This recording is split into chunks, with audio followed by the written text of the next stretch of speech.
അനധികൃത സ്വത്ത് സമ്പാദന കേസിൽ ADGP MR അജിത് കുമാറിന് ക്ലീൻ ചിറ്റ് നൽകിയ റിപ്പോർട്ട് വിജിലൻസ് ഡയറക്ടർ മടക്കി. കൂടുതൽ വ്യക്തത വരുത്തണമെന്ന് ആവശ്യം റിപ്പോർട്ടിലേക്ക്.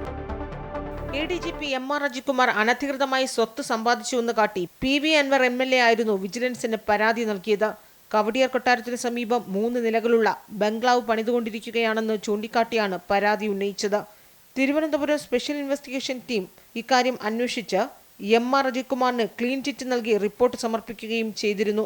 SBIയിൽ നിന്ന് 1.5 കോടി രൂപ വായ്പ എടുത്താണ് താൻ വീട് നിർമ്മിക്കുന്നതെന്നും ഇക്കാര്യം സർക്കാരിനെ കൃത്യസമയത്ത് ബോധിപ്പിച്ചിട്ടുണ്ടെന്നും ബാങ്ക് രേഖകൾ സഹിതം MR അജിത് കുമാർ അന്വേഷണ സംഘത്തിന് മൊഴി നൽകിയിരുന്നു.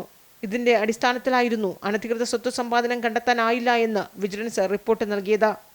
ആ റിപ്പോർട്ടിലാണ് ഇപ്പോൾ വിജിലൻസ് ഡയറക്ടർ യോഗേഷ് ഗുപ്ത വ്യക്തത തേടിയിരിക്കുന്നത്.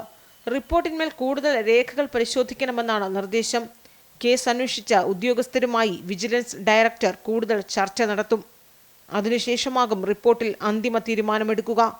നിലവിൽ ബറ്റാലിയൻ ADGP ആയിരിക്കുന്ന MR അജിത് കുമാർ ഈ മാസം 18 വരെ അവധിയിലാണ്.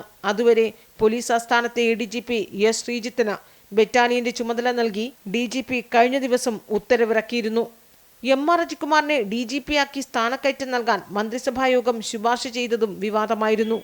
വിജിലൻസ് അന്വേഷണം സ്ഥാനക്കയറ്റത്തിന് തടസ്സമാകില്ല എന്നാണ് സ്ക്രീനിംഗ് കമ്മിറ്റി മന്ത്രിസഭയ്ക്ക് ശുപാർശ നൽകിയിരുന്നത്.